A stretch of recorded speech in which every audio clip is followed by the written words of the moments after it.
Salut, ça va? Ça fait quelque temps qu'on s'est pas vu, pour cause de déménagement. Du coup, nouvelle maison, nouvelle salle et reprise des vidéos. Bon, donc pour l'instant c'est un petit peu en bordel, mais bientôt ce sera tout couvert de dalles, sol, plafond, côté tout joli. Mais en attendant, ça fait déjà le taf. C'est plus spacieux comme un ancien appart, c'est au rez-de-chaussée, donc plus peur de trouer le sol, ça va pouvoir recommencer à dépasser à travailler avec 200-300 kg sur certains exos. Donc voilà, ça va faire de la qualité, ça va pouvoir filmer un peu plus et battre des nouveaux records. Donc là je parle un peu plus doucement que d'habitude parce qu'il est un peu tard et que pour l'instant l'isolation est éclatée. Du coup aujourd'hui, petit sujet simple sur l'échauffement des coudes. Donc pas conditionnement, échauffement. Donc j'ai déjà fait une vidéo sur la différence, je la mettrai par là. Donc c'est pas forcément une routine parfaite ou unique, c'est adapté selon son entraînement du jour, selon ses objectifs, selon vous faites du street ou de la muscu traditionnelle. Là je vais plus donner quelques pistes sur comment échauffer les coudes, avec des exos plutôt axés street et d'autres exos plutôt axés muscu classique. Et dans tous les cas, c'est pas très compliqué à échauffer comme articulation par rapport à d'autres articulations comme l'épaule, les hanches, tout ça. Déjà, à pas faire tous les trucs un peu éclatés comme ça, parce que ça sert à rien. Aucune tension, c'est vraiment faire ça dans le vide. Il n'y a pas vraiment d'étirement, il n'y a pas vraiment de contraction vraiment forte, c'est plus des mobilisations. Donc c'est mieux que absolument rien faire, mais ça reste vraiment pas très optimal. Ça va un peu réveiller la zone, un peu faire circuler les trucs, mais il y a beaucoup mieux. Donc pour bien chauffer le coude, il y a grosso modo deux gros muscles qui vont jouer, ça va être le biceps et le triceps. Donc en gros l'avant et l'arrière. Après il y a aussi le brachial, l'enspinateur, les fléchisseurs de l'avant-bras, les extenseurs, mais grosso modo ça va surtout être ces deux gros muscles qu'on va échauffer. Donc pour bien échauffer, il va falloir préparer à la contraction et à l'étirement. Donc selon votre training du jour, vous allez plus axer sur l'un, sur l'autre, ou sur les deux. Donc tout d'abord, pour le biceps, idéalement, vous prenez une barre d'haltère ou des disques ou des élastiques. Et si vous avez rien de tout ça, vous pouvez aussi prendre des bouteilles d'eau, un sac, je sais pas, creusez-vous la tête ou investissez. Donc en premier exo d'échauffement, souvent, je vais commencer par du curl tout simple. Donc comme ceci.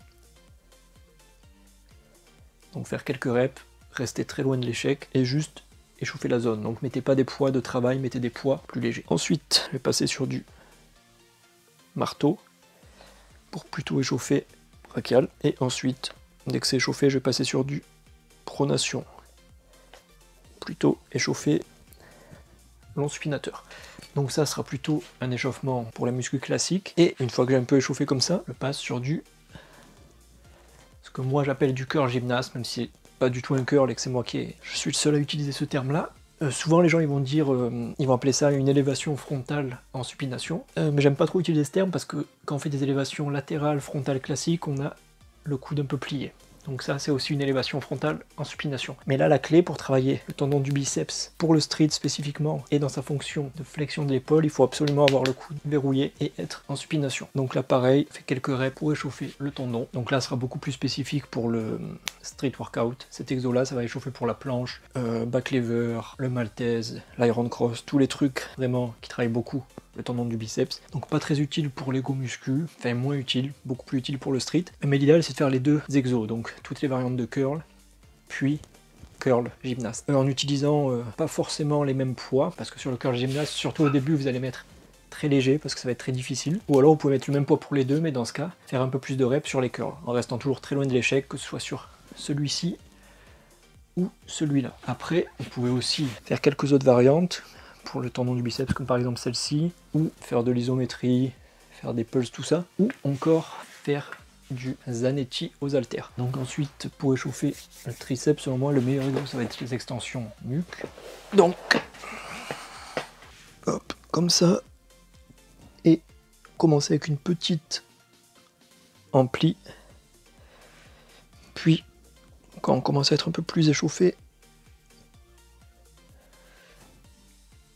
descendre de plus en plus bas. Donc ça va échauffer la longue portion principalement, même plus que les autres, et ça va préparer le triceps à être étiré au maximum grosso modo. Donc ça peut être intéressant pour les tractions par exemple. Quand on finit en bas des tractions lestées, il y a un gros étirement des triceps, donc pour éviter les déchirures. Donc à l'élastique, c'est le même principe. Hop.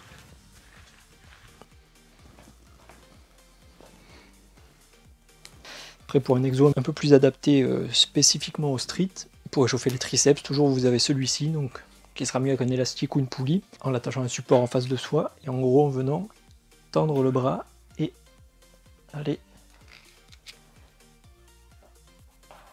en extension de l'épaule. Donc chercher loin derrière.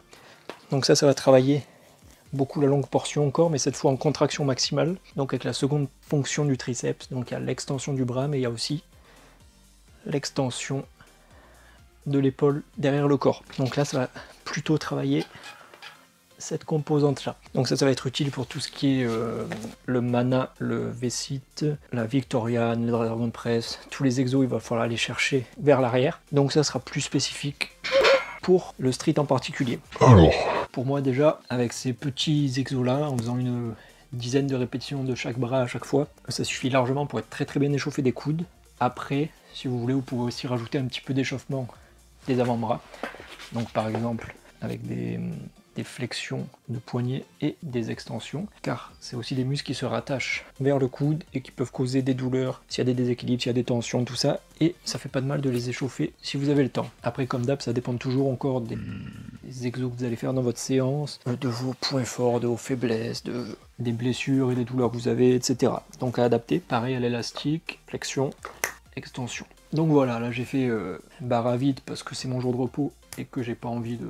Vous n'êtes pas con, vous comprenez, il y a besoin de poids pour comprendre. Mais voilà, adaptez le poids selon votre niveau, il faut que vous restiez loin de l'échec, il faut que ça chauffe, que ça travaille un peu, mais que ça reste quand même... Il faut pas que ça vous fatigue pour votre séance, pour vos exos, sinon ça n'a aucun intérêt, c'est que vous poussez votre échauffement trop loin. Par contre, au fil des mois, n'hésitez pas à augmenter petit à petit les poids, toujours en restant loin de l'échec, toujours en restant sur des poids qui sont très confortables, mais pour quand même rajouter une petite surcharge progressive, même sur votre échauffement, au fil des mois. Ça vous permettra de conditionner vos tendons plus loin, vos tissus, tout ça, et de pousser un petit peu plus, en plus de votre entraînement. Donc tout bénef. Et voilà, je crois que j'ai tout dit. Donc voilà, ça fait une petite routine pour les coudes, assez simple. Donc pour récapituler, vous faites du curl, un peu de marteau, un peu de suppi, vous échauffez le tendon, et le biceps en flexion. Après, faites un peu d'extension nuque pour étirer les biceps, puis faites votre exo à l'élastique en extension. Sachant que si vous n'avez pas d'élastique aussi pour celui-là, vous pouvez faire une espèce de kickback, bras tendu, ça fait le taf aussi. Et voilà, c'est tout. Normalement ça devrait vous éviter pas mal de douleurs au coude, réduire les risques de blessures, améliorer les perfs et vous conditionner un petit peu sur le long terme si vous augmentez les poids au fil des mois très doucement. Et voilà, j'ai tout dit. Comme d'hab, si vous avez des questions, vous n'avez pas compris des trucs, des réflexions, tout ça, vous m'envoyez un message Insta ou vous commentez et c'est tout. Mettez un pouce bleu. Laissez des commentaires. Allez vous faire enculer. Bande de salopes. À bientôt.